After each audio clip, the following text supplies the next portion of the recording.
into your holiness, when I gaze into your loveliness, when all things that surround become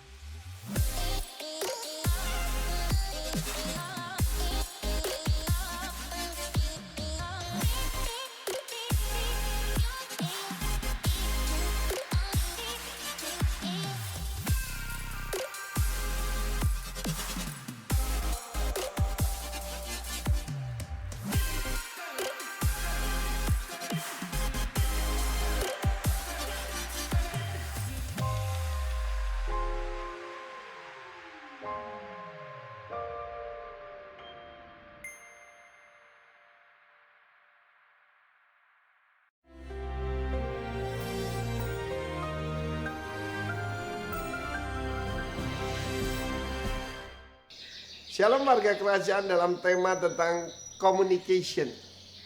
Maka saya dan istri sempat memberikan tips bagaimana membangun komunikasi dengan keluarga. Itu beres ketika komunikasi dengan Tuhan juga beres. Dan firman Allah mengajarkan kita, saya berbicara pada awal bulan ini, yaitu dari kitab Habakuk.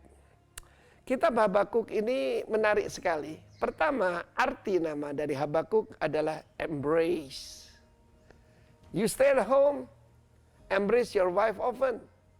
Karena sudah terbukti, kalau kita sering berpelukan saja, maka hormon-hormon positif akan muncul, sukacita, serotonin, dan sebagainya.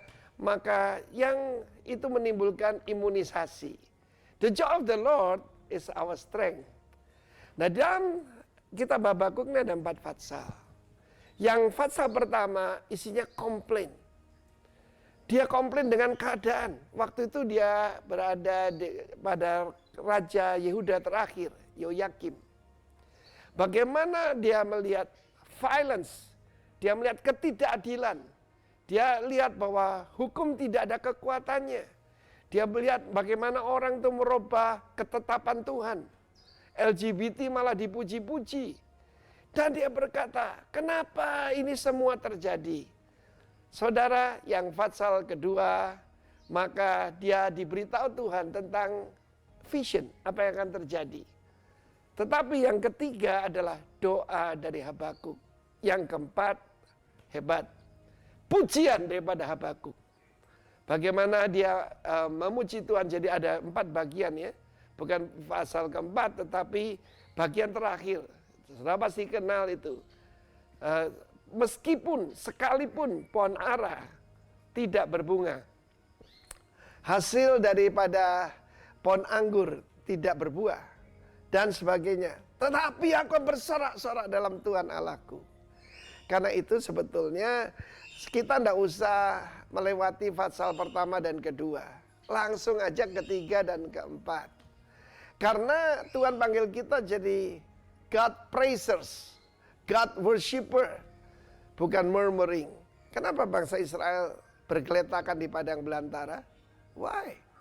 Karena murmuring. Karena itu hari-hari ini banyak orang justru jualan jamu. Tapi lupa jamu itu jaga mulut. Kenapa terjadi perceraian? Saya melihat bagaimana di Jepang ada satu fenomena namanya corona recon. Apa itu? Ya, divorce because of corona. Karena tinggal di rumah, kan gaya hidup orang Jepang itu yang penting itu office buat orang laki, bisnisnya. Dan malam pun mereka malu kalau pulang dibilang malas. Jadi mereka pergi ke bar, minum, pulang ketemu istrinya mungkin setengah jam mabuk dia tidur. Tetapi kita sebagai umat Tuhan, it's time to build, it's time to praise the Lord. Karena itu jangan jadi warrior, jadi warrior. Warrior itu pahlawan, warrior orang yang selalu khawatir. Apakah dengan kekhawatiranmu engkau bisa mengubah keadaan? Tentu tidak, bukan? Karena itu skip yang fatsal pertama, langsung saja fatsal 3. Lewat doa Tuhan akan menerangkan kepada kita. Ketika ada kingdom connection, maka kita akan hidup nih penuh dengan sukacita, penuh dengan sorak-sorai. Kata Habakuk, I will rejoice in the Lord, my strength. God bless you. Amin. Mari kita menaikkan doa-doa kita. Bapa, kami bersyukur untuk bangsa kami. Engkau sudah menetapkan kami untuk tinggal di negara Indonesia. Kiranya damai sejahtera-Mu turun atas Indonesia, juga atas kota kami. Kami berdoa untuk pemerintah kami yang sudah Engkau tetapkan. Kiranya hikmat bijaksana menuntun tiap langkah mereka. Kiranya Kau berikan kesehatan dan mereka boleh terus memiliki motivasi yang benar dan kejujuran dalam melakukan setiap tugas dan tanggung jawab yang dipercayakan kepada mereka. Kiranya Engkau menolong pemerintah kami dalam menghadapi dan mencari solusi bagi berbagai macam ragam persoalan yang terjadi di bangsa kami. Kami berdoa untuk penanggulangan virus corona di seluruh dunia dan Indonesia khususnya. Kami berdoa bagi para dokter-dokter, suster-suster, staf rumah sakit, fasilitas kesehatan, juga aparat negara yang bekerja keras di garis depan untuk mengatasi penyebaran virus corona. Kiranya mereka diberikan kesehatan, kekuatan, dan keteguhan hati untuk melayani dengan sebaik-baiknya. Kiranya Engkau menjaga pula keluarga-keluarga mereka. Kami berdoa untuk rencana percepatan pemulihan Indonesia, yaitu penerapan new normal yang akan segera mulai diberlakukan. Kiranya rakyat Indonesia mau taat mengikuti segala peraturan new normal yang ditetapkan. Kiranya kami semua boleh bersehati bekerja sama melakukan masing-masing bagian kami untuk pemulihan bisa segera terjadi di Indonesia. Kami berdoa untuk gereja-gereja Tuhan dimanapun berada. Gereja-gereja kiranya mampu cepat beradaptasi dengan keadaan sambil tetap setia menjalankan misi kerajaan Allah, yaitu menjadikan segala bangsa murid Kristus. Kami berdoa untuk hikmat dan kreativitas bagi setiap pemimpin gereja dalam memberikan makanan rohani yang alkitabiah bagi setiap jemaat, sehingga jemaat dapat bertumbuh di dalam pengenalan akan Tuhan dan menjadi murid-murid Kristus. Kami juga berdoa untuk para pemimpin kami, Bapak Timotius Arifin sebagai Gembala Senior dan Pak Roni Daud Simeon sebagai Gembala Rock Jabodetabek. Kiranya Tuhan memberikan kesehatan bagi mereka sekeluarga. Juga Tuhan karuniakan hikmat-Mu agar mereka semakin mengenal Engkau dengan benar, dan Engkau mampukan menuntun gereja-gereja rock yang ada. Kami doakan gembala kami, Pastor Doni Lewaka Besi, kiranya kesehatan dan hikmat-Mu menyertai Pastor Doni. Untuk para jemaat Tuhan di GBI Rock Karawaci, berikan hikmat-Mu ya Tuhan agar kami semua bisa mengenal-Mu dengan benar. Berikan keteguhan hati mengikuti Engkau, sehingga hari demi hari kami jalani dengan semakin menguatkan kepercayaan kami kepadamu. Bila ada jemaat yang saat ini menderita sakit penyakit dan kelemahan tubuh, Bapa, kami mohon belas kasihan-Mu, kiranya Engkau jamah dan berikan kesembuhan. Sore ini kami bersyukur, kami percaya Kristus hadir di antara kami mendengarkan setiap doa-doa kami. Di dalam nama Yesus Kristus kami berdoa. Amin.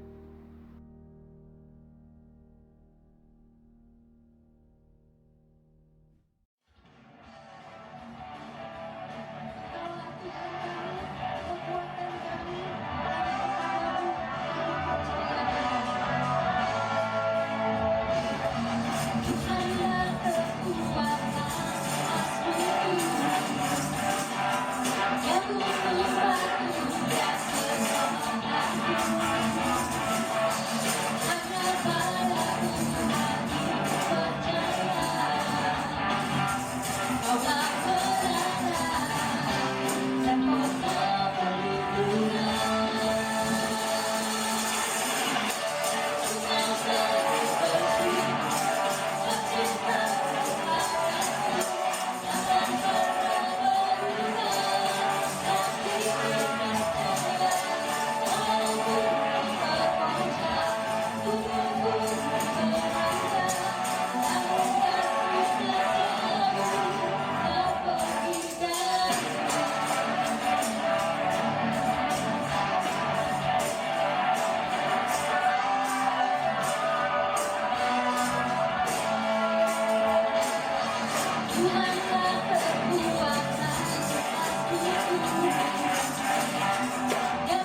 Ku mau selalu bersyukur, cintamu padaku takkan pernah berubah.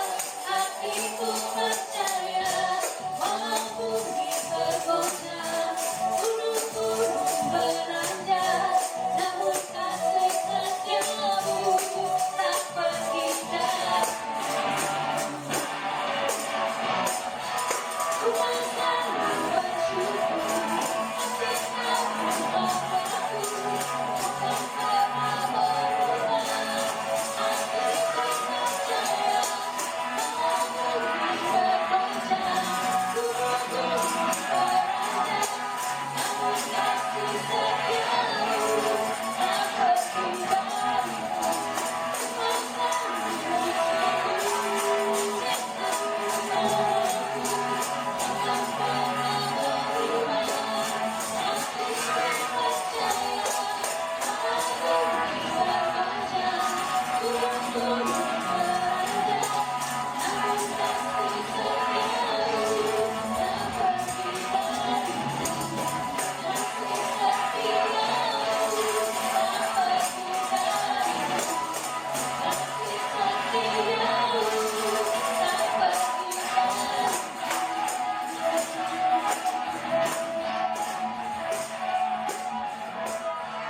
Shalom saudara, selamat malam. Kita bertemu kembali di hari ini.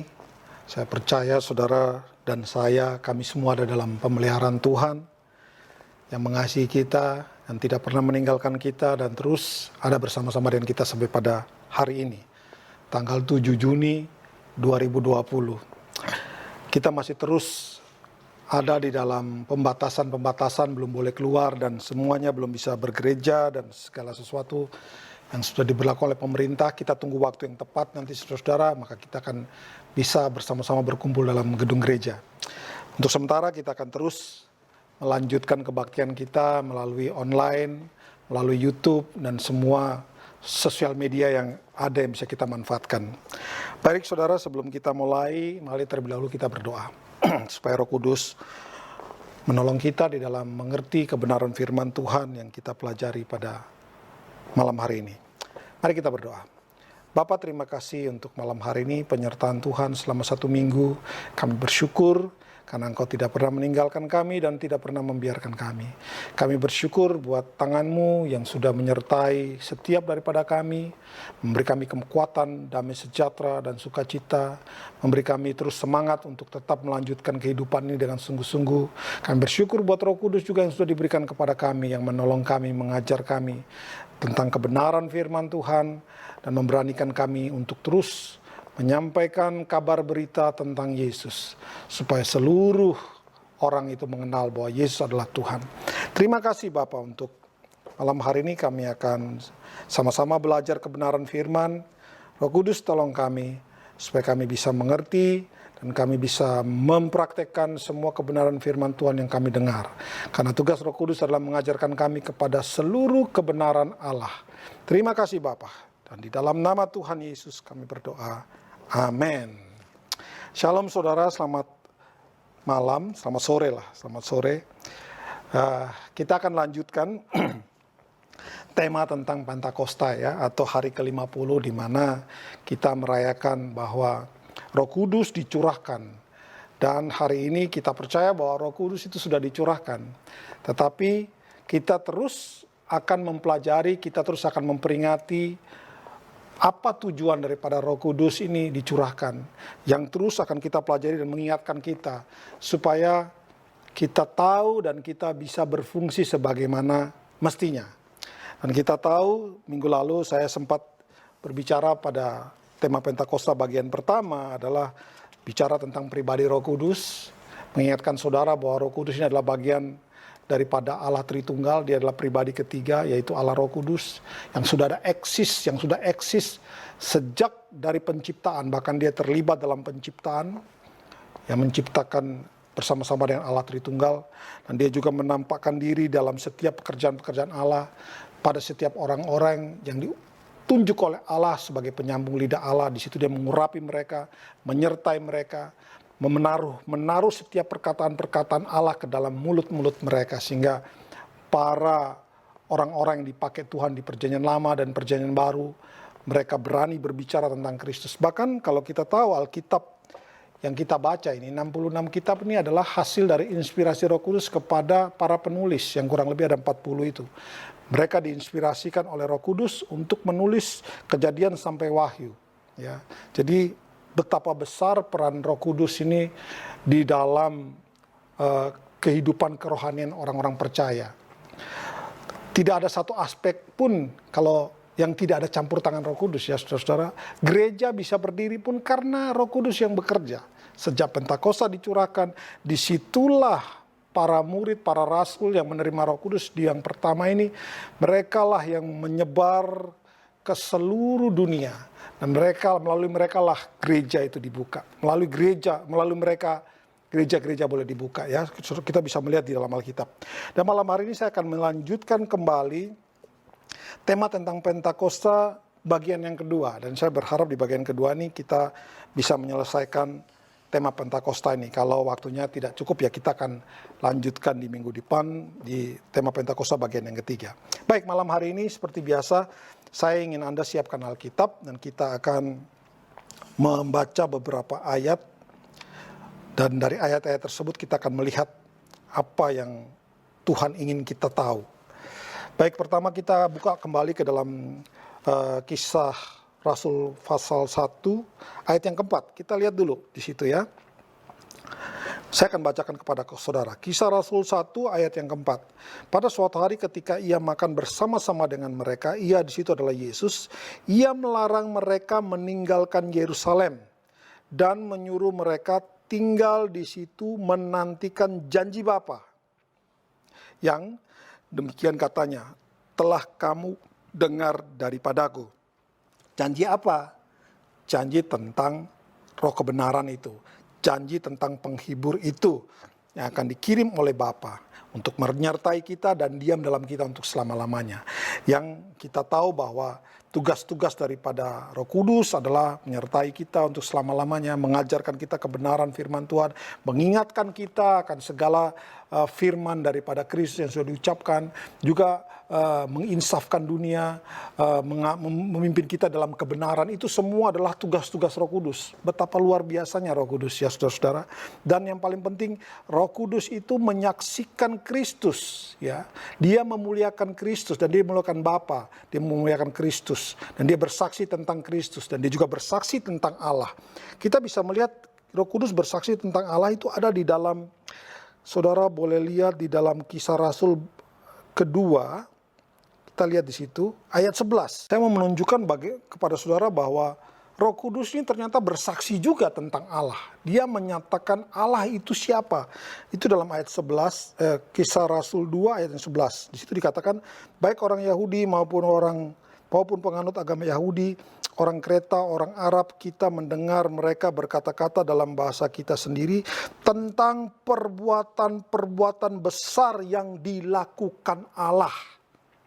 Roh Kudus memakai lidah para murid-murid untuk menyaksikan perbuatan-perbuatan besar yang dilakukan Allah. Kita juga tahu bahwa Roh Kudus ini bersaksi tentang Kristus. Tapi di sini juga menyatakan bahwa Roh Kudus menyaksikan perbuatan-perbuatan besar yang dilakukan oleh Allah. Ya, mari kita lihat juga di dalam Lukas 24. Lukas 24 ayat yang ke-49.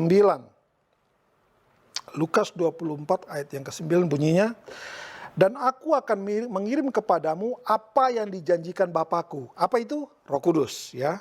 Tetapi kamu harus tinggal di dalam kota ini. Kota ini apa? Yerusalem. Sampai kamu diperlengkapi dengan kekuasaan dari tempat tinggi. Di Kisah 1 ayat 5 tadi, di situ dikatakan bahwa mereka harus tinggal di Yerusalem sampai waktunya Roh Kudus itu dicurahkan.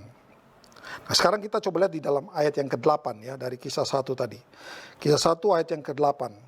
Tetapi kamu akan menerima kuasa kalau Roh Kudus turun ke atas kamu, dan kamu akan menjadi saksiku di Yerusalem dan di seluruh Yudea dan Samaria dan sampai ke ujung bumi. Anda perlu tahu bahwa pada saat Roh Kudus diberikan, tugas utamanya adalah memberi kuasa kepada murid-murid untuk menjadi saksi. Ya, saya tegaskan, Roh Kudus diberikan kepada murid-murid saat itu. Roh Kudus yang dijanjikan ini punya tugas memampukan orang-orang, murid-murid pada saat itu untuk menjadi saksi. Di sini ditulis ke Yerusalem, Yudea, Samaria, sampai ke ujung bumi. Karena pada saat ini janji itu atau Roh Kudus diberikan pada saat itu kepada murid-murid ini, kita sudah melihat bahwa mereka sudah menggenapi janji-janji tersebut. Maksudnya mereka sudah pergi ke daerah-daerah ini, Yudea, Yerusalem, Yudea, Samaria, bahkan sampai ujung bumi. Kita tahu rasul yang dipakai untuk ke ujung bumi itu Rasul Paulus. Dia dipilih oleh Yesus sendiri dan dia dipakai sampai ke ujung bumi. Tempat terjauhnya Spanyol ya. Tapi ada misteri, belum tidak diketahui dengan pasti apakah dia sudah sempat pergi ke sana atau tidak. Tapi catatan mengatakan bahwa dia ujung buminya itu sampai di situ, saudara-saudara. Nah, kita lihat sekali lagi saya tegaskan bahwa Roh Kudus ini akan memberi kuasa supaya kita menjadi saksi. Yang menarik itu begini saudara. Kata menjadi saksi ini, saksi itu ternyata di dalam bahasa Yunani itu martros atau martir. Ya, martir. Kalau kita melihat murid-murid sebelum mereka terima Roh Kudus, perhatikan baik-baik saudara-saudara ya.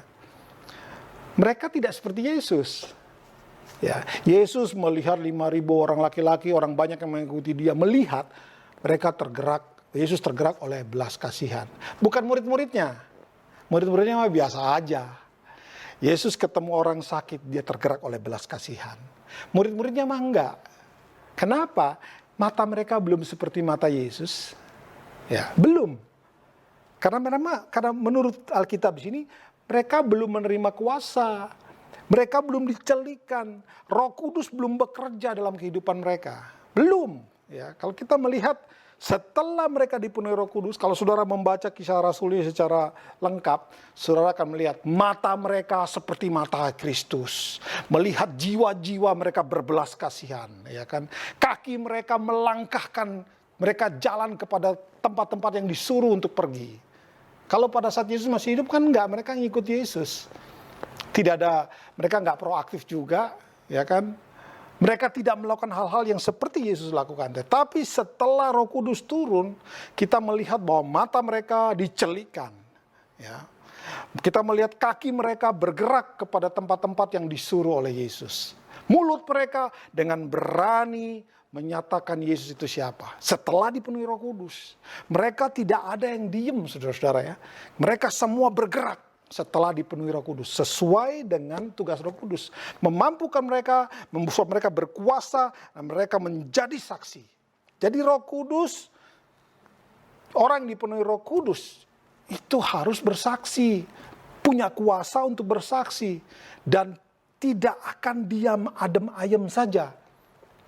Saya bingung loh kalau lihat orang-orang yang katanya penuh Roh Kudus, bulet aja di gereja, sibuk aja di gereja. Di dalam tembok 4, mereka hanya sibuk dalam 4 tembok ini aja, yang membatasi mereka. Sibuk di situ. Yesus tidak sibuk di situ. Yesus tidak sibuk di sorga doang, dia turun ke bumi. Dan kalau kita melihat kejadian-kejadian yang terjadi setelah Roh Kudus dicurahkan, murid-murid pun bergerak. Tidak ada yang diam loh saudara-saudara ya. Filipus bisa langsung ketemu sama orang Ethiopia. Setelah itu dia ada di Asdod, daerah Filistin. Dia mampir di setiap kota-kota dan berbicara tentang Kristus. Nggak ada yang stopin mereka. Filipus dipakai juga pergi ke Samaria. Kemudian Petrus dan Yohanes juga pergi ke sana. Paulus. Pokoknya semua murid tidak ada yang diam. Semua yang terima Roh Kudus tidak ada yang diam. Tapi mereka bergerak sesuai dengan kehendak Roh Kudus kemana mereka harus pergi.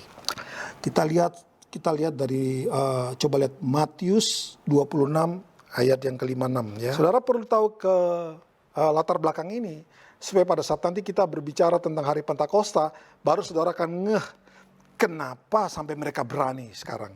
Kita lihat Matius 26 ayat yang Matius 26 ayat yang ke-56.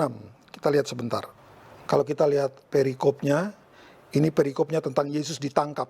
Itu dimulai dari ayat 47 ya. Matius 26 ayat 40. Saya tidak akan baca dari ayat 47, tapi saya langsung masuk ke ayat 56. Nanti saudara bisa baca latar belakangnya, tapi di sini tertulis begini. Akan tetapi, ayat 55 aja lah. Pada saat itu Yesus berkata kepada orang banyak, "Sangkamu aku ini penyamun, maka kamu datang lengkap dengan pedang dan pentung untuk menangkap aku. Padahal tiap-tiap hari aku duduk mengajar di bait Allah dan kamu tidak menangkap aku." Ayat 56, akan tetapi semua ini terjadi supaya genap yang ada tertulis dalam kitab nabi-nabi. Lalu semua murid itu meninggalkan dia dan melarikan diri. Ya. Murid-murid bablas anginnya. Lari. Meninggalkan dia dan lari. Kok bisa ya? 3,5 tahun dekat dengan Yesus. Begitu Yesusnya ditangkap, mereka lari. Melarikan diri. Nah, orang larikan diri kenapa biasanya? Ketakutan kan? Mereka takut. Takut ditangkap juga. Gitulah. Ya, itu kita lihat. Sekarang kita lihat lagi dalam Markus 14 ayat yang ke-50 ya. Jadi murid-murid ini melarikan diri dan meninggalkan Yesus. Ini juga sama, dia punya perikop adalah tentang Yesus ditangkap. Ya. Ayat 50.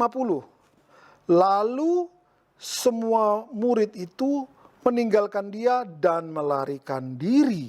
Bahkan ada yang lucu nih.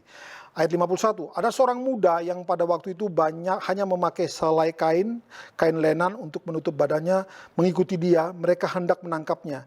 Tapi ia melepaskan kainnya dan lari dengan telanjang. Lucu. Intinya murid-murid lari, saudara ya, meninggalkan Yesus. Ketakutan mereka, ketakutan. Coba sekarang kita lihat Yohanes 19 ayat yang ke-38. Yohanes 19 ayat 38. Ini Yesus dikuburkan perikopnya ya. Sesudah itu Yusuf dari Arimatea, ia murid Yesus tetapi sembunyi-sembunyi karena takut kepada orang-orang Yahudi. Meminta kepada Pilatus supaya ia diperbolehkan menurunkan mayat Yesus, dan Pilatus meluluskan permintaannya itu. Lalu datanglah ia dan menurunkan mayat itu. Mereka dengan sembunyi-sembunyi takutnya kemana? Kepada orang Yahudi. Yohanes 20 ayat 19. Di sini perikopnya adalah Yesus menampakkan diri kepada murid-muridnya. Ketika hari sudah malam, pada hari pertama minggu itu, berkumpullah murid-murid Yesus di suatu tempat dengan pintu-pintu yang terkunci, karena mereka takut kepada orang-orang Yahudi. Ya. Sebelum Roh Kudus dicurahkan, pada saat Yesus mati, ditangkap dan mati itu, murid-murid mulutnya terkunci, bisu, mereka lari. Gak ada satupun yang berkoar-koar. Bahkan Petrus yang berani mati untuk Yesus pun melarikan diri. Dia menyangkal Yesus bahkan 3 kali. Coba lihat ayatnya sebentar. Kita lihat ayatnya. Kita lihat di dalam Matius 26 ayat 64. Kita lihat sebentar. Iya.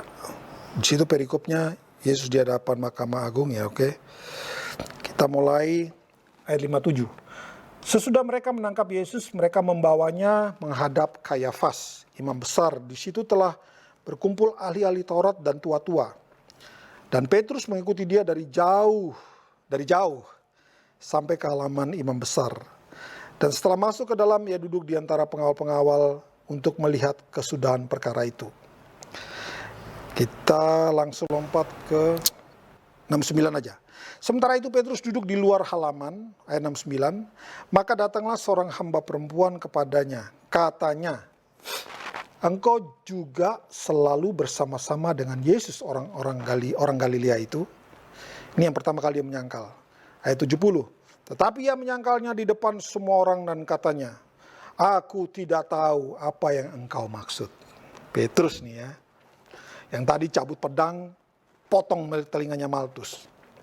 71, ketika ia pergi ke pintu gerbang, seorang hamba lain melihat dia dan berkata kepada orang-orang yang ada di situ, orang ini bersama-sama dengan Yesus orang Nazaret itu. Ayat 72, ini yang kedua kali dia menyangkal. Dan ia menyangkalnya pula dengan bersumpah, aku tidak kenal orang itu. Saya yakin belum punya Roh Kudus ini, makanya ngomongnya gini. Tidak berani bersaksi tentang Kristus. Ayat 73. Tidak lama kemudian orang-orang yang ada di situ datang kepada Petrus dan berkata, pasti engkau juga salah seorang dari mereka. Itu nyata dari bahasamu. Maka mulailah Petrus mengutuk dan bersumpah, aku tidak kenal orang itu. Pada saat itu berkokoklah ayam. Maka teringatlah Petrus akan apa yang dikatakan Yesus kepadanya. Sebelum ayam berkokok, engkau telah menyangkal aku 3 kali. Lalu ia pergi keluar dan menangis dengan sedihnya. Kasihan ya saudara-saudara ya. Murid yang dikasihi, bahkan salah satu dari murid yang mengasihi, menyangkal Yesus 3 kali. Tidak berani mengatakan, ya aku kenal dia. Enggak. Pakai kutuk segala, bersumpah dan mengutuk. Waduh, saya membayangkan kalau misalnya waktu itu Yesus adalah saya.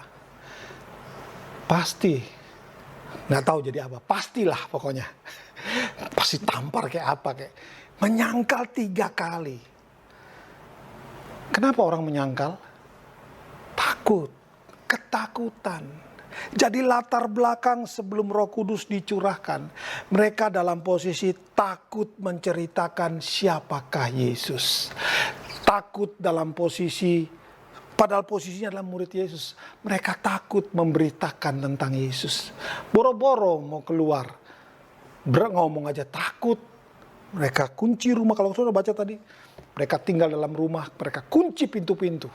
Semua orang yang dekat lewat mereka curigai. Takut-takutnya mereka mungkin akan dikerjain.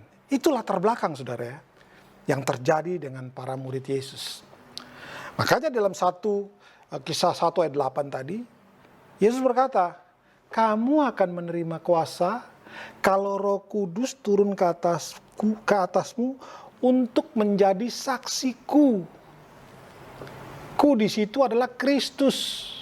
Menjadi saksi Kristus, bukan menjadi saksi yang lain. Seseorang yang dipenuhi Roh Kudus, dia akan menjadi saksi Kristus.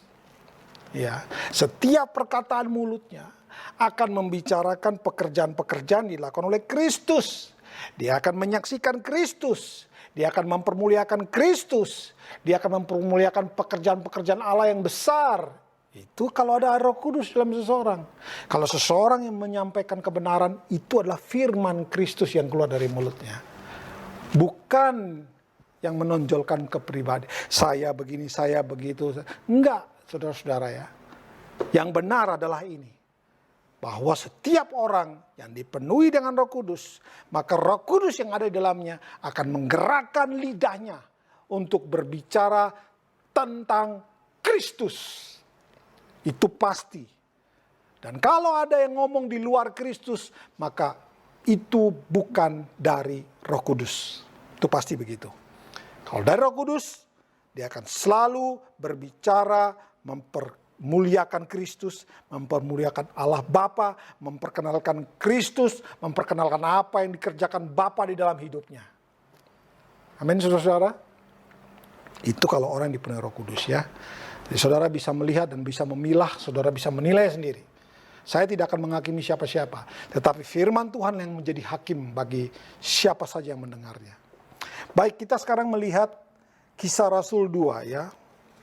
Kita lihat sekarang di hari Pentakostanya. Kita akan membacanya, Kisah 2 ayat, kita mulai dengan ayat yang pertama. Ketika tiba hari Pentakosta, semua orang percaya berkumpul di satu tempat.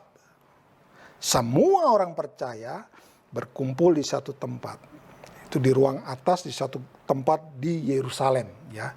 Sesuai dengan permintaan Yesus tadi melarang murid-murid untuk kemana-mana. Mereka harus tetap ada di Yerusalem. Tunggu sampai Roh Kudus yang dijanjikan oleh Bapa dikirim kepada mereka. Dan jeda waktu sebelum Yesus naik sampai kepada hari Pentakosta itu 10 hari ya. Kalau kita membaca di dalam Lukas, setelah Yesus naik, murid-murid kembali ke Yerusalem dengan bersuka cita. Mereka memuliakan Bapa, memuliakan Allah ya. Mereka sedang melakukan praise and worship ya, pakai istilah yang sekarang sering kita dengar. Praise and worship. Mereka memuji-muji. Sekarang ini terbalik, lucu ya. Yesus akan pergi dan tidak tahu nanti kembalinya kapan. Mereka malah bersuka cita. Tadinya sedih. Yesus cuma mati 3 hari dan kemudian bangkit. Mereka sedih. Bahkan Petrus harus berkata, enyahlah. Petrus harus membawa Yesus, menarik Yesus dan berkata bahwa yang gini tidak boleh terjadi. Yesus bilang, enyahlah kau iblis.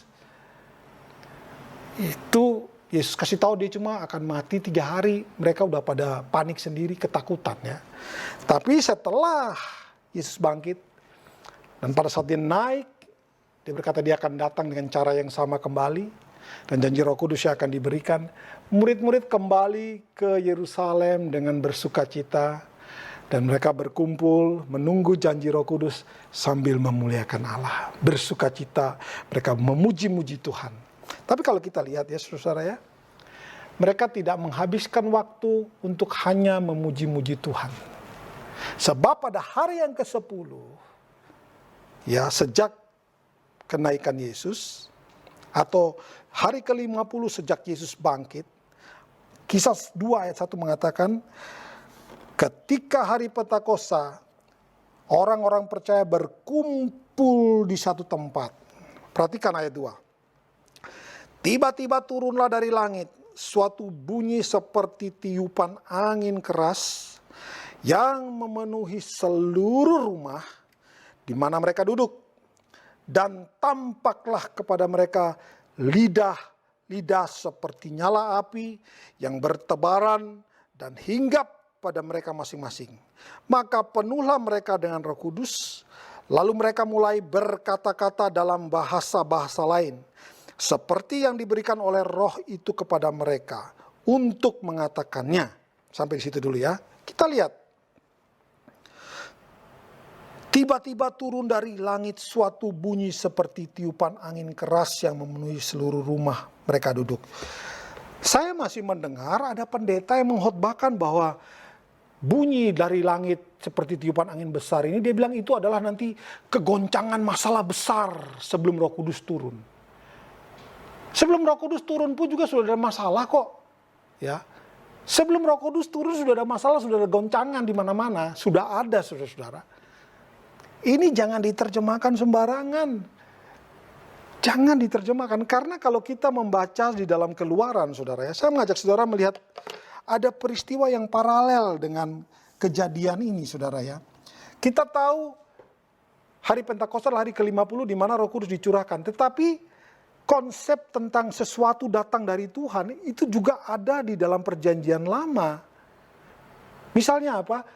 Misalnya pemberian hukum Taurat kepada Musa, itu adalah di hari ke-50 juga. Nanti saudara bisa lihat, saudara bisa mempelajarinya. Tapi saya mengajak saudara melihat di dalam Keluaran, pasal yang ke-20 ayat 18. Kita lihat, ada sesuatu yang paralel di sana. Judulnya adalah, perikop ini mengatakan, orang Israel takut menghadap kedatangan Tuhan. Ya. Di situ bunyinya firman Tuhan ini, seluruh bangsa itu menyaksikan guruh mengguntur, kilat sabung menyabung, sangkakala berbunyi dan gunung berasap, maka bangsa itu takut dan gemetar dan mereka berdiri jauh-jauh.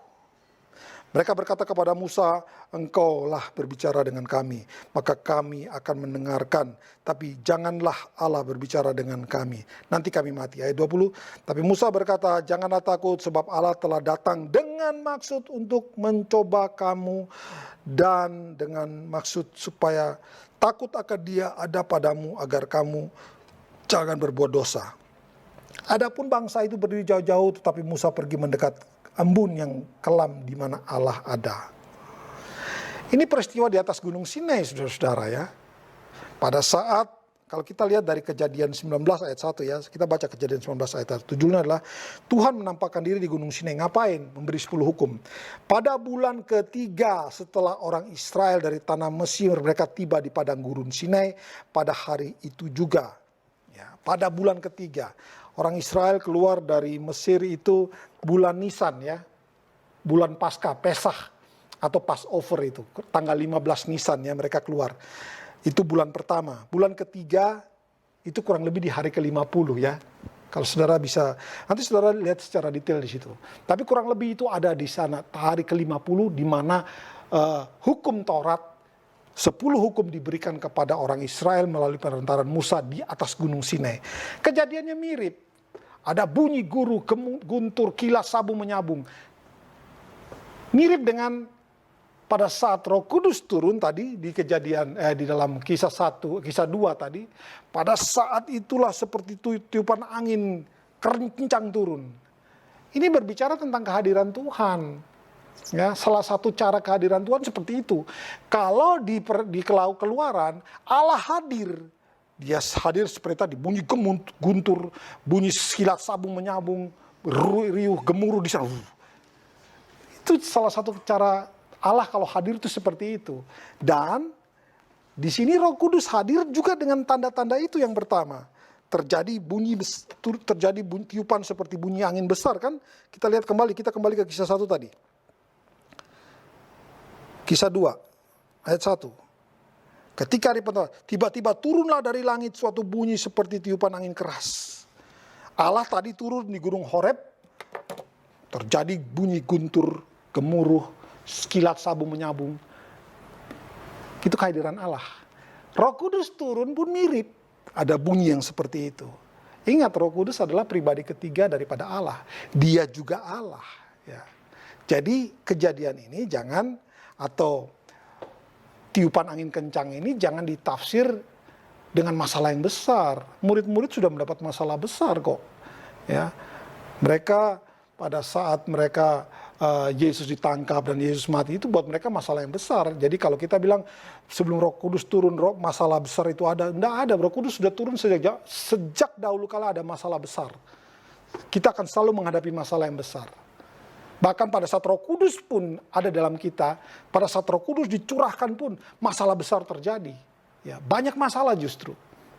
Kita tahu bahwa Stefanus mati, dilempar batu sampai mati. Lempar batu sampai mati. Apa salah dia? Nggak ada. Dia cuma orang yang sudah dipenuhi Roh Kudus dan dia bersaksi tentang Kristus sampai mati. Demikian pula juga dengan ke-12 rasul yang lain. Nah, kita lihat sekarang. Jadi begini saudara, jangan diterjemahkan sembarangan ya. Maksud saya begini, kita juga perlu mempelajari bahwa Alkitab ini ditulis dengan gaya-gaya penulisan ya.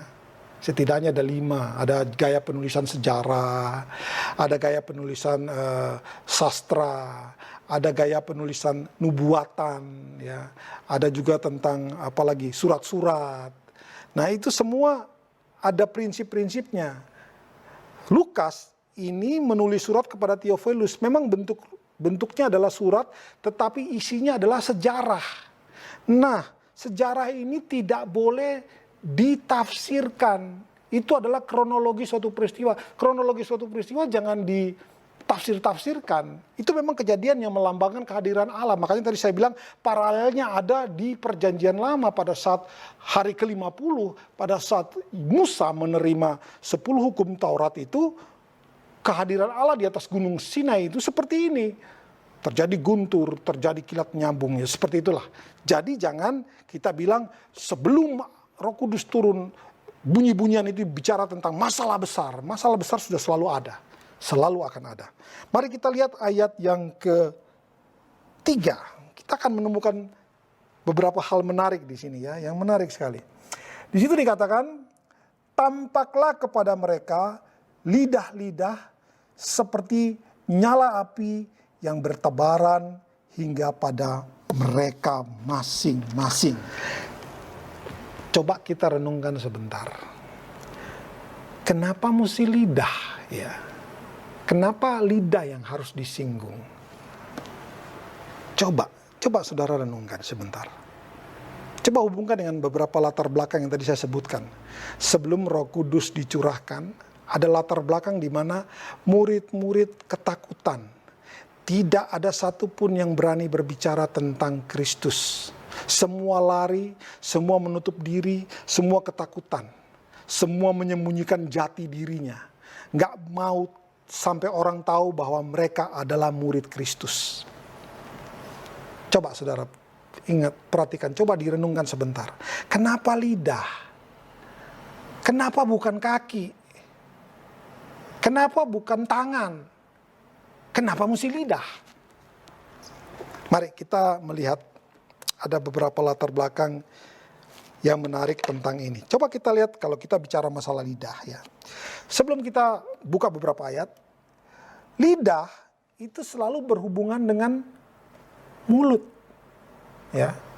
Mulut selalu berhubungan dengan berkata-kata. Ngomong, ya, kurang lebih begitu.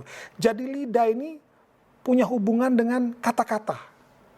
Punya hubungan dengan apa yang keluar dari mulut. Orang nggak punya lidah bisa ngomong nggak kira-kira? Atau gini, saya pernah mengajar ada satu orang anak yang lidahnya kepanjangan. Jadi lidahnya itu panjang banget. Dia kalau ngomong nggak jelas, ya, nggak jelas kalau ngomong. Begitupun juga lidah kalau pendek. Lidah kalau pendek ngomongnya tuh pelo, nggak jelas. Jadi lidah itu identik dengan perkataan. Bayangkan kalau orang nggak punya lidah, bisa ngomong nggak? Bisa, tapi nggak jelas. Ya. Jadi lidah ini ada hubungannya dengan mulut, dan mulut ini ada hubungannya dengan perkataan. Ya. Lidah ada hubungannya dengan perkataan. Ya, saudara. Coba kita lihat beberapa ayat lah, paling nggak 3 ayat. Coba kita lihat Yeremia pasal yang pertama. Ayat 4 kita mulai. Di sini perikopnya adalah Yeremia dipanggil dan diutus. Firman Tuhan datang kepadaku bunyinya. Sebelum aku membentuk engkau dalam rahim ibumu, aku telah mengenal engkau. Dan sebelum engkau keluar dari kandungan, aku telah menguduskan engkau. Aku telah menetapkan engkau menjadi nabi bagi bangsa-bangsa. Ayat 6, maka aku menjawab, Tuhan Allah, sesungguhnya aku tidak pandai berbicara, sebab aku ini masih muda. Berdalih ya, banyak berdalih. Kalau saudara pernah dengar kata ini, Tuhan Allah, sesungguhnya aku ini tidak pandai berbicara. Mirip kata-katanya siapa coba? Ada yang ingat? Mirip kata-katanya siapa ini? Pada saat Yeremia dipanggil, dia alasan karena dia merasa dia masih muda dan dia bilang tidak pandai berbicara. Pada saat saya membaca kata tidak pandai berbicara ini, saya teringat dengan seseorang di Perjanjian Lama. Kita lihat sebentar. Siapakah seseorang ini di Perjanjian Lama? Yang juga punya kata-kata seperti Yeremia ini. Kita lihat Keluaran 4 ayat yang ke-10. Kita lihat. Keluaran pasal 4 ayat yang ke-10. Di sini cerita tentang setelah, ini intinya Musa disuruh pergi untuk menemui Firaun ya. Ayat 10, lalu kata Musa kepada Tuhan, Tuhan, aku ini tidak pandai bicara. Sama kan dengan Yeremia. Kalau Yeremia merasa dia masih muda. Kalau Musa di sini dikatakan, siapakah? Musa bilang, Tuhan, aku ini tidak pandai bicara. Dahulu pun tidak. Dan sejak engkau berfirman kepada hamba-Mu pun tidak. Aku tidak berat. Sebab aku berat mulut dan berat lidah. Berat lidah. Ya, lihat ya. Berat lidah. Tidak pandai bicara dia hubungkan dengan berat lidah. Ayat 11. Tapi Tuhan berfirman kepadanya, siapakah yang membuat lidah manusia?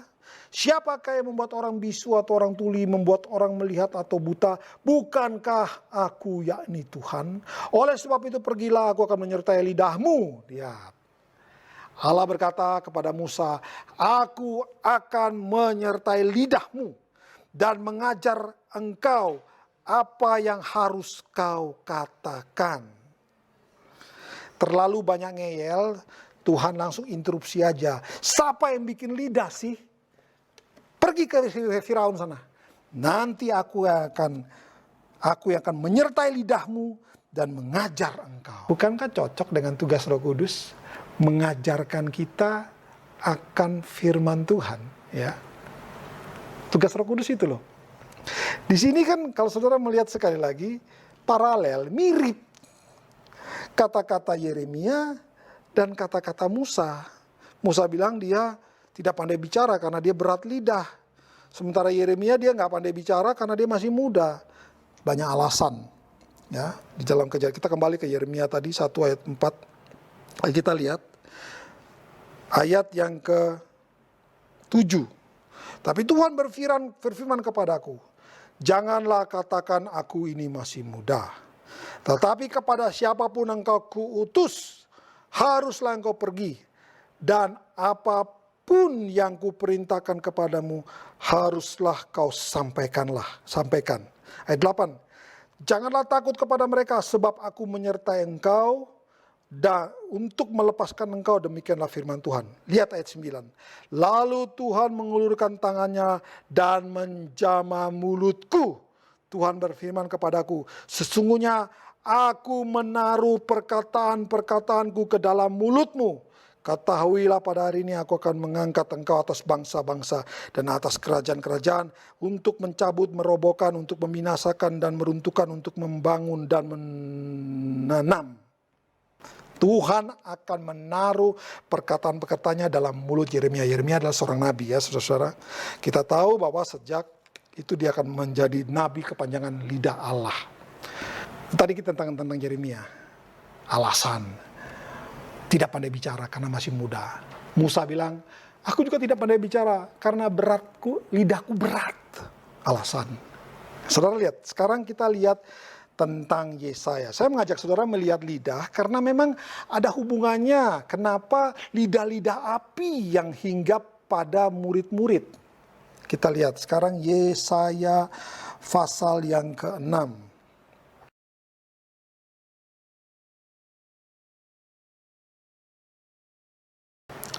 Di sini perikopnya Yesaya mendapat panggilan Allah. Ayat 1, dalam tahun matinya Raja Uzia, aku melihat Tuhan duduk di atas tahta yang tinggi dan menjulang, dan ujung jubahnya memenuhi bait suci.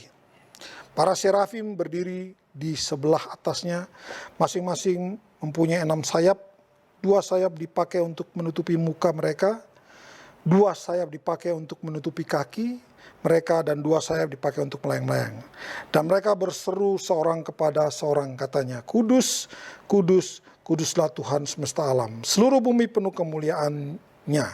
Ayat 4, maka bergoyanglah alas ambang pintu di sebelah suara orang yang berseru, dan rumah itu pun penuhlah dengan asap. Lalu kataku, celakalah aku binasa, sebab aku ini seorang yang najis bibir. Dan aku tinggal di tengah-tengah bangsa yang najis bibir. Lihat ya, bibir berhubungan dengan mulut. Mulut berhubungan dengan lidah. Namun mataku telah melihat sang raja, yakni Tuhan semesta alam. Tetapi seorang daripada serafim itu terbang mendapatkan aku. Di tangannya ada bara yang diambilnya dengan sepit dari atas mezbah. Ia menyentuhkannya kepada mulutku serta berkata, lihat, ini telah menyentuh bibirmu, maka kesalahanmu telah dihapus dan dosamu telah diampuni. Lalu aku mendengar suara Tuhan berkata, siapakah yang akan kuutus dan siapakah yang mau pergi untuk aku? Maka sahutku, aku utuslah aku. Kemudian firman-Nya, pergilah, katakanlah. Mengatakan itu pakai apa? Mulut, ya. Yang punya lidah, ya. Mengatakan pakai mulut yang punya lidah. Ya, mulut tanpa lidah nggak bisa ngomong.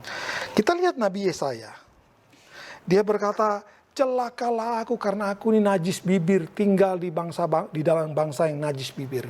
Dia mau katakan bahwa mulutku ini nggak benar, mulutku ini najis. Dan seorang serafin pakai sepit, ambil bara dan menyentuhkan ke bibirnya. Ya, bibirnya dikuduskan, disucikan. Bibir, mulut, lidah. Lidah berbicara tentang perkataan. Lidah mengacu kepada mulut. Mulut berbicara kepada perkataan-perkataan. Saudara lihat, ini paralel yang sangat luar biasa. Kenapa saya bilang sangat luar biasa? Sebelum murid-murid Yesus terima Roh Kudus, mereka tidak berani berbicara. Lidah mereka keluh. Gak bisa ngomong. Mereka bisu. Kalau mulut bisu, kira-kira kaki mau berjalan gak? Enggak. Tutup pintu, kunci, gak mau kemana-mana. Takut ketemu orang. Takut kalau mereka dikenal sebagai murid Kristus. Tutup mulut. Tapi saudara lihat, pada hari Pentakosta, Roh Kudus seperti lidah nyala api itu hinggap pada mereka masing-masing. Murid-muridnya dalam ketakutan tadinya. Tapi Roh Kudus pulihkan yang pertama adalah lidah mereka. Lidah mereka. Lidah mereka siap dipakai oleh Tuhan. Ya. Tuhan ngomong kepada kepada Musa, Tuhan berbicara kepada Yeremia, kepada Yesaya bahwa Tuhan sendiri akan menaruh perkataan-perkataannya di dalam lidah mereka, di dalam mulut mereka. Tuhan sendiri akan mengajarkan, memberikan perkataan-perkataan. Terbukti enggak? Kita lihat sekarang ayat yang ke-4 dari kisah para rasul tadi. Jadi saudara mengerti ya, kenapa lidah yang disentuh? Kenapa bukan kaki? Kenapa bukan mata? Tapi lidah. Karena lidah murid-murid pada saat itu keluh semua. Tertutup semua. Tidak ada yang berani berbicara tentang Yesus. Kalau ada yang berani bicara, mereka takut ditangkap. Dan mungkin mengalami nasib yang sama seperti nasib Yesus. Tapi di dalam Kisah Rasul 2,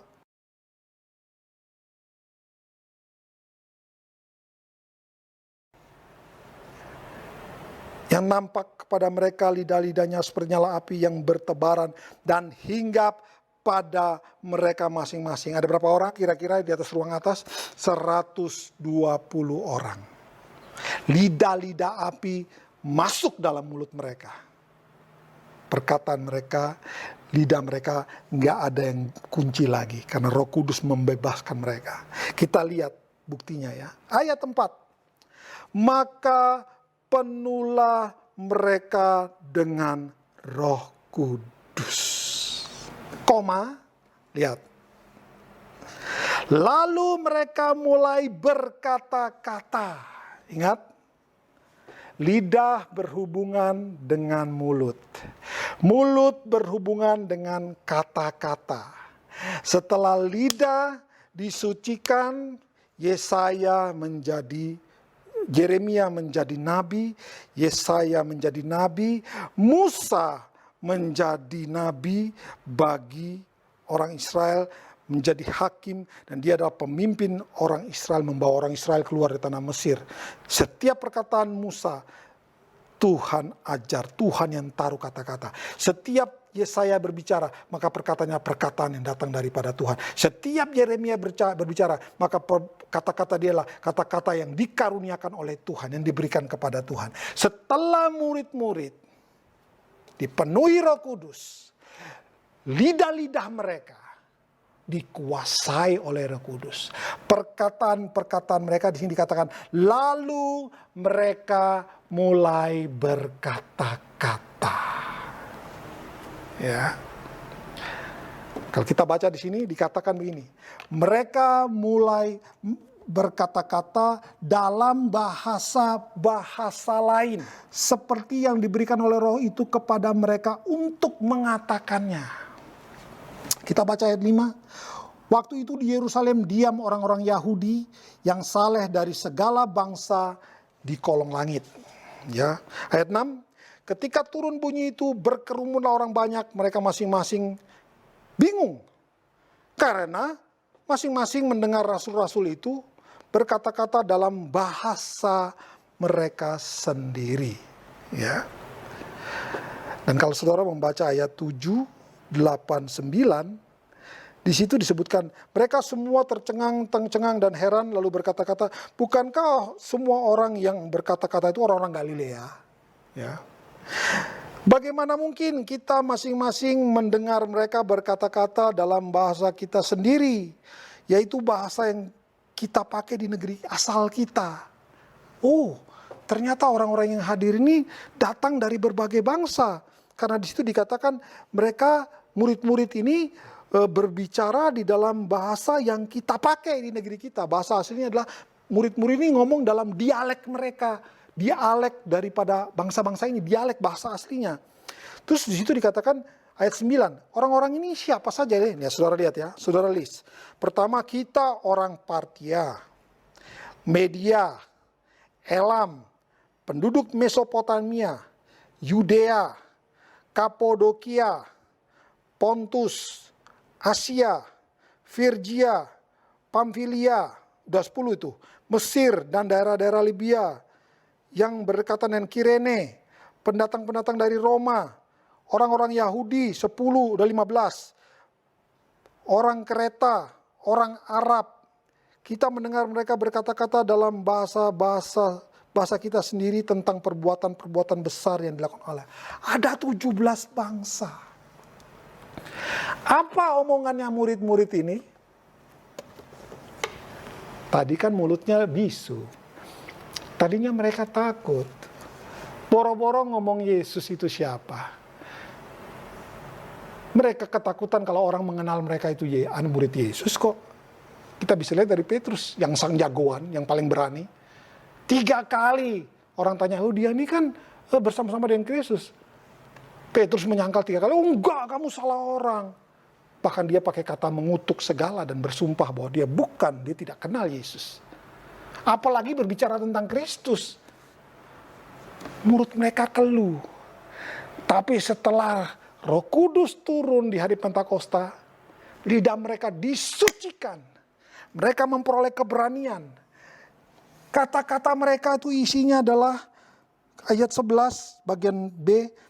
Kita mendengar mereka berkata-kata dalam bahasa kita sendiri tentang perbuatan-perbuatan besar yang dilakukan Allah.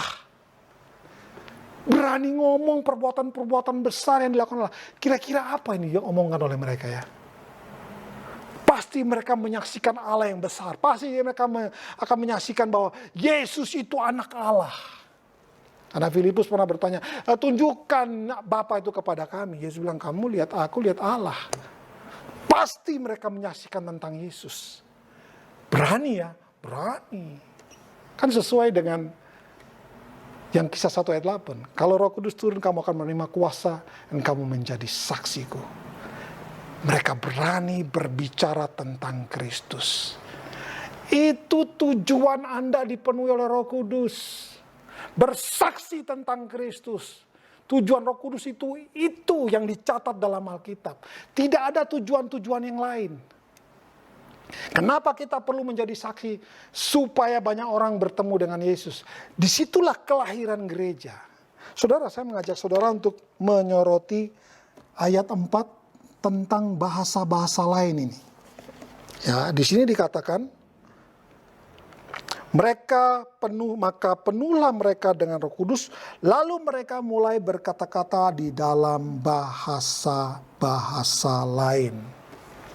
Perhatikan baik-baik saudara-saudara ya. Saya tidak akan menghakimi, dan saya juga tidak akan menuduh-nuduh. Saya mengajak saudara melihat kebenaran Alkitab. Ya. Saya mengajak saudara untuk belajar di dalam Alkitab. Kalau saudara menemukan sesuatu yang saya sampaikan ini lain dengan Alkitab, itu bukan kata saya, tapi itu kata Alkitab. Kita lihat pertama. Di sini dikatakan mereka mulai berbicara dalam bahasa-bahasa lain. Bahasa-bahasa lain kan jamak, artinya jamak. Betul kan? Kalau bahasa Indonesia, mana yang benar sih?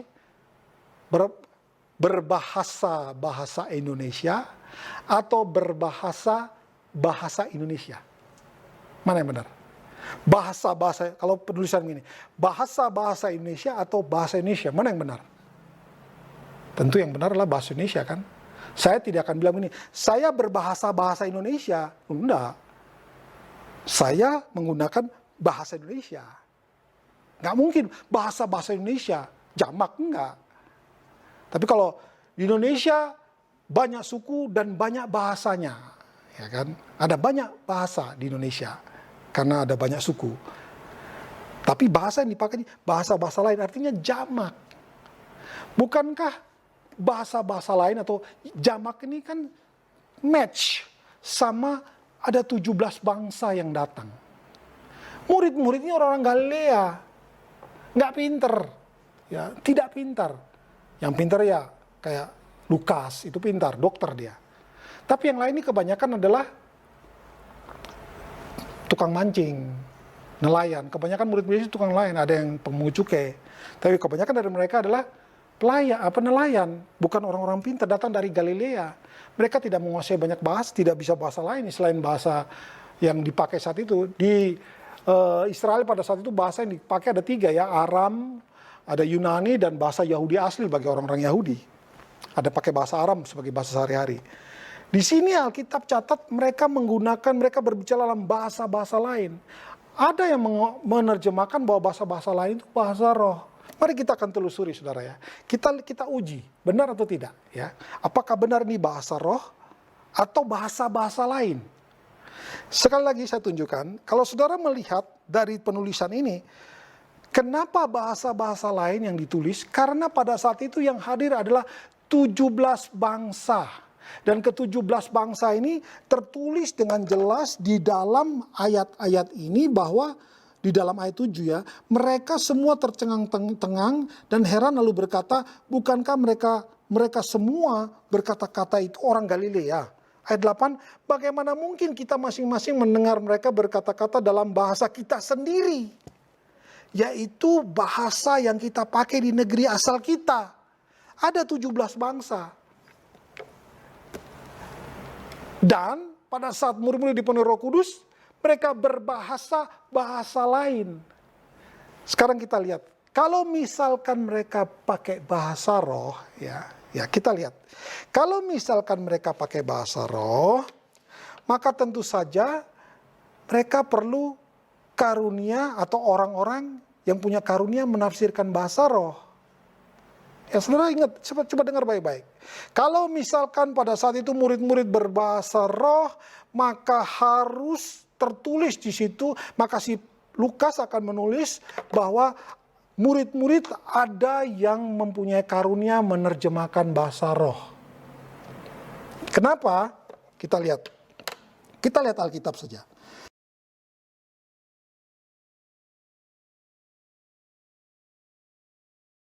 Ya, kita buka di 1 Korintus pasal 14 ayat yang kedua. 1 Korintus 14 ayat yang kedua. Ya, siapa yang berkata-kata dengan bahasa roh tidak berkata-kata kepada manusia. Ya, jelas ya saudara-saudara. Siapa yang berkata-kata dengan bahasa roh tidak berkata-kata kepada manusia, tetapi kepada Allah. Jelas ya. Terus lanjutannya, sebab tidak ada seorang pun yang mengerti bahasanya. Oleh roh ia mengucapkan hal-hal yang tersembunyi. Tidak ada orang yang mengerti bahasa roh, itu kata Alkitab. Kalau misalkan murid-murid itu menggunakan bahasa roh, maka di dalam Kisah Rasul 1 tadi ayat yang ke-8 itu bunyinya beda ya. Misalkan yang diucapkan oleh murid-murid itu adalah bahasa roh, maka yang tertulis di dalam Kisah 2 ini akan berubah ya. Akan berubah bagaimana? Bunyinya begini, bagaimana ini kan di sini kan ayat 8 bilang bagaimana mungkin kita masing-masing mendengar mereka berkata-kata dalam bahasa kita sendiri. Ya, bunyinya pasti akan berubah ini ayat. Kalau memang mereka pakai bahasa roh, maka nanti murid-murid itu orang-orang Asia akan ngomong gini, bagaimana mungkin kita masing-masing mengerti mereka ini ngomong apa? Pasti ngomong gitu. Tapi di sini ayat 8 bangsa-bangsa lain ini, orang-orang ini ngomong begini, bagaimana mungkin kita masing-masing mendengar mereka berkata-kata dalam bahasa kita sendiri, yaitu bahasa yang dipakai di negeri asal kita. Maka pasti mereka ini bukan bicara bahasa roh. Mereka para murid ini, para rasul sedang berkata-kata di dalam bahasa-bahasa dialek orang-orang yang datang itu masing-masing. Karena bahasa roh itu hanya Allah yang mengerti. Pada saat seseorang berkata bahasa roh, menggunakan berkata-kata dalam bahasa roh, dia berbicara kepada Allah. Kalau bahasa roh ini dipakai untuk manusia, maka sesuai dengan 1 Korintus 1 Korintus, kita lihat sebentar di 1 Korintus ya. Di situ Rasul Paulus mengajarkan tentang karunia-karunia roh, saudara-saudara. Kita lihat di situ, apa dalam bahasa roh. Ya. Kita lihat dalam 1 Korintus 12 ayat yang ke-10. Saya mengajak saudara melihat apa yang dikatakan Alkitab bukan apa yang saya katakan. Ayat 10, kepada seseorang Roh memberi kuasa untuk mengadakan mujizat, kepada yang lain Ia memberikan karunia untuk berbuat, kepada yang lain Ia memberi karunia untuk membedakan bermacam-macam roh, kepada yang seorang Ia memberikan karunia untuk berkata-kata dalam bahasa roh, dan kepada yang lain Ia memberikan karunia untuk menafsirkan bahasa roh. Kalau ada orang yang berbahasa roh, maka supaya bahasa roh ini dimengerti oleh manusia, maka harus ada orang lain yang menafsirkan bahasa roh tersebut. Tetapi Lukas tidak menyantumkan hal itu. Mungkin saudara ada punya pikiran, apakah Lukas itu lupa ya? Bagaimana Lukas bisa lupa? Yang menginspirasikan manusia menulis Alkitab itu Roh Kudus loh. Roh Kudus itu roh kebenaran, dia gak mungkin bohong. Roh Kudus itu mengingatkan. Mana mungkin Lukas lupa? Ini bukan Lukas lupa, memang faktanya murid-murid itu sedang berbicara dengan bahasa-bahasa yang dikaruniakan Roh Kudus saat itu. Karena murid-murid kan punya kesulitan nih, kalau ngomong dalam bahasa Galilea punya kesulitan nih bagaimana bisa ngomong kepada 17 bangsa yang hadir. Ingat, Roh Kudus itu pada saat kita dalam kesulitan dia akan memberi kata-kata. Murid-murid pada saat hari Pentakosta punya kesulitan untuk ngomongin kepada 17 bangsa yang hadir saat itu. Maka disitulah Roh Kudus bekerja. Itulah mujizat yang pertama. Bahasa mereka diubahkan menjadi bahasa-bahasa yang dimengerti oleh 17 bangsa. Jadi kita bisa melihat saudara pada saat Roh Kudus dicurahkan, mujizat pertama adalah mereka bersaksi tentang perbuatan Allah melalui Roh Kudus.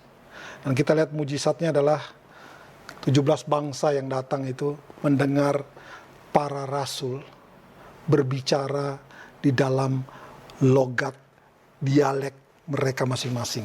Ya. Kalau kita menganggap itu bahasa roh, maka ada yang perlu kita lihat lagi saudara-saudara. Tadi saya katakan bahwa di situ kata yang dipakai adalah bahasa-bahasa lain, bentuknya jamak. Semua tulisan di dalam Alkitab yang berhubungan dengan karunia Roh Kudus, yaitu bahasa roh, tulisnya itu single, bahasa roh. Itu aja, bahasa roh. Saudara bisa cek dalam Alkitab. Tidak tertulis bahasa roh, tidak, tapi bahasa roh. Jadi tulisan bahasa roh itu single ya. Di sini adalah bahasa lain. Dan itu match, cocok dengan yang datang pada saat itu adalah orang-orang dari berbagai bangsa yang saudara baca tadi. Nah saudara, kita melihat lidah yang tadi bisu, lidah yang tadi tidak berani berbicara tentang Kristus, pada saat Roh Kudus dicurahkan di hari ke-50 hari Pentakosta itu, lidah itu dibebaskan. Allah sendiri menaruh perkataan di dalam lidah daripada murid-murid itu. Allah sendiri loh. Kok itu Allah sendiri? Tahu dari mana Allah itu sendiri? Alkitab menyatakan, karena murid-murid berbicara dalam bahasa yang mereka sendiri tidak mengerti. Mereka sedang berbicara pakai bahasa-bahasa lain. Bahasa-bahasa yang dimengerti oleh orang-orang Mesir, orang Libya, orang-orang Kreta, orang-orang Pamfilia, Kaldokia, dan semua-semua itu mereka mengerti. Murid-murid belum tentu mengerti. Itulah mujizat. Itulah membuktikan bahwa Allah sendiri yang menaruh perkataan-perkataan di dalam lidah mereka melalui Roh Kudus. Dan isinya jelas, pasti memuliakan Allah seperti yang tadi saudara baca di dalam Kisah 2 tadi ya. Sekali lagi saya tunjukkan kepada saudara. Allah, Roh Kudus itu, dia akan bersaksi tentang Allah, dia bersaksi tentang Kristus, dia memuliakan Allah, dia memuliakan Kristus. Dia tidak mempermuliakan diri sendiri ya. Dia mempermuliakan Allah. Kita lihat di dalam ayat 11, baik orang Yahudi maupun penganut agama Yahudi, orang Kreta, orang Arab, kita mendengar mereka berkata-kata dalam bahasa kita sendiri tentang perbuatan-perbuatan besar yang dilakukan Allah.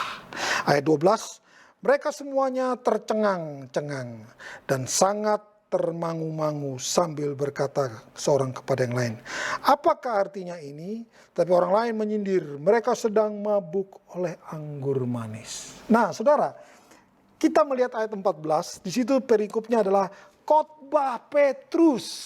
Nah ini Petrus tadi, yang menyangkal Yesus 3 kali. Yang terbirit-birit lari ketakutan karena takut dikenali sebagai murid Kristus. Saya jamin dia pasti penuh dengan penyesalan. Pasti dia mengutuk dirinya, pasti dia menyesali dirinya. Tapi untung Petrus ini bukanlah Yudas yang pergi bunuh diri. Yes, Petrus menyesal dan kembali kepada Yesus. Dan saudara lihat, pada Roh Kudus dicurahkan, si pengkhianat tadi ini, si penyangkal Yesus 3 kali, bangkit berdiri. Dia berkhotbah. Dia berbicara tentang Yesus. Sudah tahu apa yang terjadi? 3.000 orang bertobat. Itu bukti nyata dari pekerjaan Roh Kudus. Memberanikan orang yang tadinya sudah nggak ada, sudah deh, gue sudah mengkhianati Yesus, gimana ya? Tapi pada saat Roh Kudus turun, hingga pada dia, Tuhan pulihkan keberadaannya seperti tadi di Yesaya. Serafim mengambil bara, pakai sepit dan taruh dalam bibirnya, menyucikan bibirnya, dia jadi penyambung lidah Allah. Petrus pun sama. Pada saat dia menyesal, dia kembali kepada Tuhan. Bibirnya disentuh dengan Roh Kudus, dikuasai oleh Roh Kudus. Perkataan-perkataan Kristus, perkataan-perkataan ditaruh dalam lidah bibirnya oleh Roh Kudus. 3.000 orang bertobat. Yang menarik berikutnya adalah saudara, kira-kira menurut saudara, Petrus ini berbicara dalam bahasa apa pada saat itu?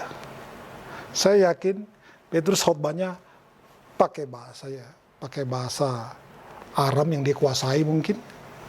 Tetapi Roh Kudus menerjemahkan itu kepada ke-17 bangsa yang lain. Sehingga mereka mendengar. Buktinya apa? 3.000 orang bertobat. Coba bayangkan kalau Petrus pakai bahasa roh. Ya, apa yang terjadi? Nggak ada yang ngerti. Kalaupun pakai penterjemah, harusnya Lukas akan memberitahu kita ya. Lukas ini cuma menulis 2 kitab, yaitu Injil Lukas dan Kisah Para Rasul. Kalau dibandingkan dengan Rasul Paulus, dia kalah jauh ya. Rasul Paulus menulis 13 kitab. Tetapi Lukas menggunakan kosakata yang jauh lebih banyak daripada Rasul Paulus.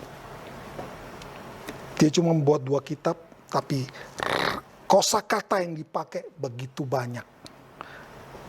Lebih banyak daripada kosakata yang dipakai Rasul Paulus dalam menulis 13 kitab. Artinya apa sih? Lukas ini detail orangnya. Nggak mungkin meleset. Ada hal-hal yang meleset itu nggak mungkin. Dia pasti menjelaskan dengan sedetail-detailnya. Dia diinspirasikan Roh Kudus loh. Jangan lupa, dia diinspirasikan oleh Roh Kudus. Dia seseorang yang detail. Dia akan tulis kata-kata yang begitu banyak. Jadi nggak mungkin Rasul Paulus kelupaan mencantumkan, ternyata ada penterjemah itu. Nggak ada penterjemah. Karena memang Roh Kudus melakukan bagiannya. Menandakan tanda mujizat, yaitu bahasa-bahasa lain dipakai oleh murid-murid.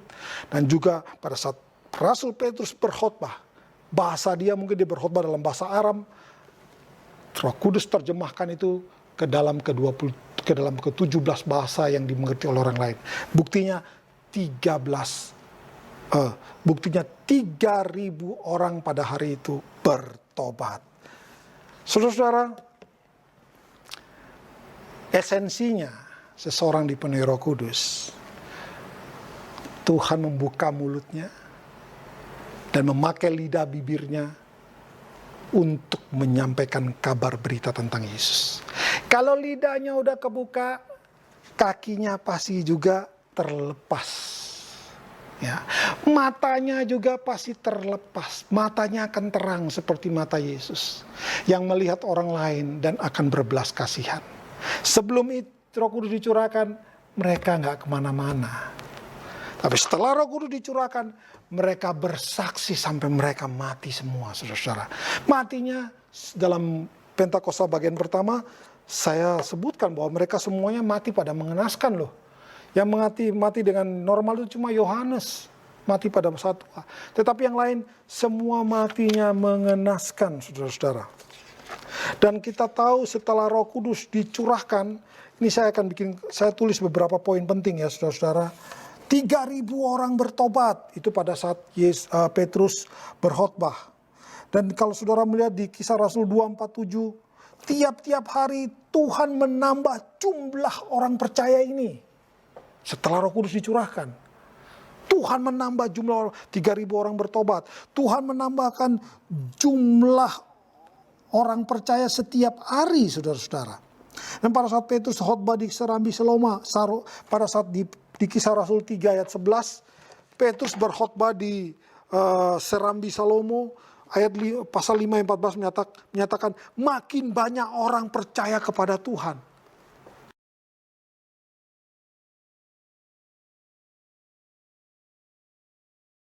Dan di pasal 5 ayat 42 dikatakan setiap hari mereka melanjutkan pengajaran mereka di bait Allah. Setiap hari.